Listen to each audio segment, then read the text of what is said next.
Pada waktu itu saya mengendarai mobil saya dan kebetulan saya ditilang di Jalan Pemuda di Rawamangun.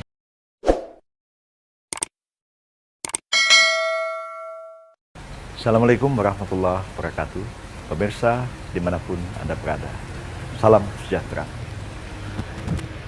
Saya suka mengendarai mobil sendiri. Ya. Saya sendiri pergi kemana-mana. Kalau di Jakarta, ya kadang-kadang cuma hari libur, hari Sabtu, hari Minggu, ketika jalanan agak lebih sepi. Tapi kalau di daerah-daerah, saya selalu setir mobil sendiri. Saya punya SIM, nih SIM A, juga punya SIM C.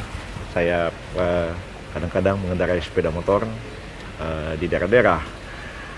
Saya ingin sedikit cerita. Peristiwa ini sudah terjadi lama sekali, ya kira-kira tahun 1991. Ya. Pada waktu itu saya mengendarai mobil saya dan kebetulan saya ditilang di Jalan Pemuda di Rawamangun, tidak jauh dari velodrome balap sepeda di Kampung Ambon, Pulau Mas, Rawamangun pada waktu itu. Ya, ketika di stop oleh Polantas, ya saya patuh dan saya tanya ada masalah apa. Dan dia tanya pada saya, mana SIM-nya? Dan saya tunjukkan, SIM-nya ada, STNK-nya saya tunjukkan ada. Terus saya katakan, apa masalahnya dengan saya? Lalu Polantas itu yang sendirian mengatakan bahwa Anda melanggar garis lalu lintas. Saya bilang, saya tidak melanggar karena garisnya putus-putus. Kalau garis putus-putus artinya orang boleh berbelok ke kiri, kecuali garisnya lurus tidak putus-putus, ya itu saya tidak boleh memotong garis itu. Tapi petugas itu tetap bersikeras dan saya juga tetap bersikeras dengan aturan-aturan lalu lintas yang saya pahami, memang demikianlah aturannya. Jadi katakan ya baiklah kalau saudara bersikeras ya kita bawa ke pengadilan. Oh saya bilang silakan. Maka saya mendapatkan surat tilang dan diberitahu minggu depan saya harus menghadap pengadilan negeri Jakarta Timur di Pulau Mas. Saya pada waktu itu tinggal di Ciputat, jauh sekali. Sekarang ini sudah masuk Kabupaten Tangerang dan Provinsi Banten. Datanglah saya kira-kira jam 9 pagi ke pengadilan negeri Pulau Mas.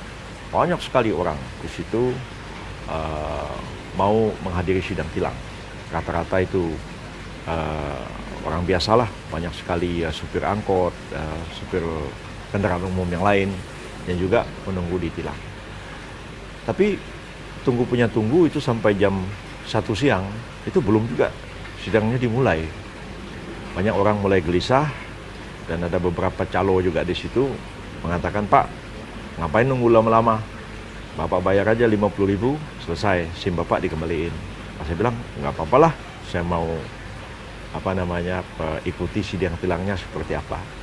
Nah, ada orang sebelah saya sambil minum kopi di warung, saya nanya, bos, ente narik di mana katanya. Oh saya bilang di Senayan. Jadi dikira saya supir taksi.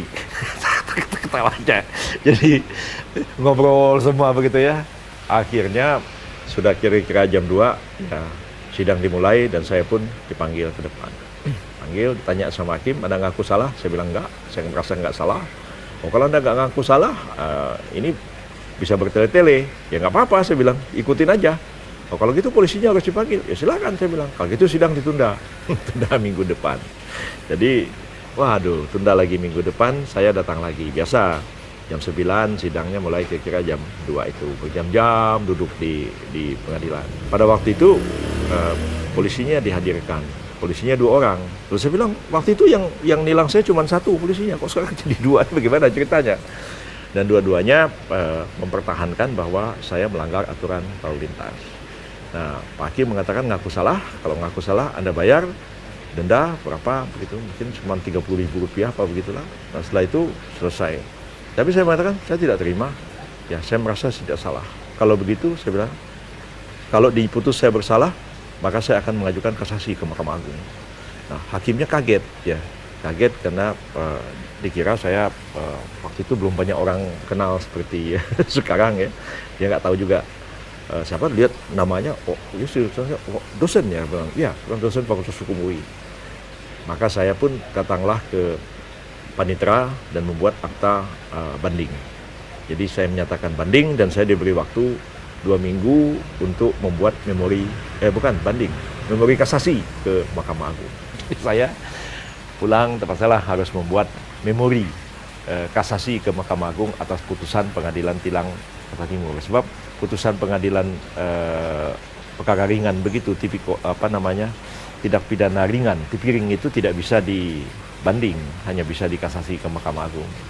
Jadi saya nyatakan saya kasasi, dan seminggu kemudian memori kasasinya saya serahkan. Dan saya minta keterangan dari pengadilan bahwa SIM saya dijadikan barang bukti, ditahan di pengadilan, supaya saya tidak ditilang lagi dengan alasan saya tidak punya SIM. Jadi saya dapat surat keterangan bahwa SIM saya dijadikan barang bukti di persidangan pada tingkat kasasi di Mahkamah Agung. Jadi saya tunggu itu ya, dari tahun tahun 89 lah ya, jadi 91 ya, bertahun-tahun itu nggak ada ceritanya. Jadi selama itu saya nggak punya SIM. Yang saya kantongin adalah bukti bahwa SIM saya itu dijadikan barang bukti. Jadi lama sekali baru terjadi itu, menjelang saya jadi Menteri Kehakiman ya, tiba-tiba saya mendapat putusan dari Mahkamah Agung bahwa perkara saya dimenangkan. Jadi saya dimenangkan dalam kasus pelanggaran lalu lintas itu kira-kira sudah ya 8-9 tahun kemudian baru ada putusan kasasi dari Mahkamah Agung. Dan saya pun ketawa-ketawa. Dan tidak lama sudah itu saya jadi Menteri Kehakiman, dan di zaman itu pengadilan itu berada di bawah Menteri Kehakiman. Jadi administrasi, personil, keuangan, fasilitas, semua itu berada di bawah Menteri Kehakiman. Baru tahun 2004, jadi zaman saya itulah ada pemisahan antara pemerintah dengan yudikatif seluruhnya, dan saya menyerahkan pengadilan itu kepada Mahkamah Agung. Jadi sempat orang-orang berseloroh pada waktu itu, apa jadinya katanya seandainya perkara ini masih berlanjut, Anda jadi Menteri Kehakiman dan ada perkara di pengadilan, perkara tentang SIM. Nah, nanti perkara itu selesai, dan ternyata ya begitu lama proses hukum itu harus ditempuh. Tapi bagi saya prinsip harus dipegang bahwa hukum tidak bisa dipermainkan, dan saya tidak mau kompromi. Kalau saya merasa benar, sampai kiamat pun saya akan bertahan apapun risikonya. Jadi saya pernah tidak punya SIM itu sampai 8-9 tahun. Bukan tidak punya SIM ya, karena SIM-nya masih dijadikan sebagai barang bukti di persidangan.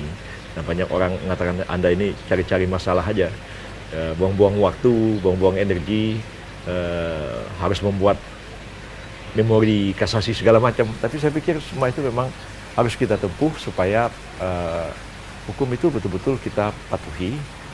Kita tidak mau kompromi, jangan ada menyogok dalam penegakan hukum, karena semua itu akan merusak tatanan hukum kita, dan sekaligus juga merusak tatanan kehidupan bermasyarakat, berbangsa, dan bernegara kita. Karena itu saya menyerukan, mari kita perjuangkan penegakan keadilan dan kepastian hukum di negara ini.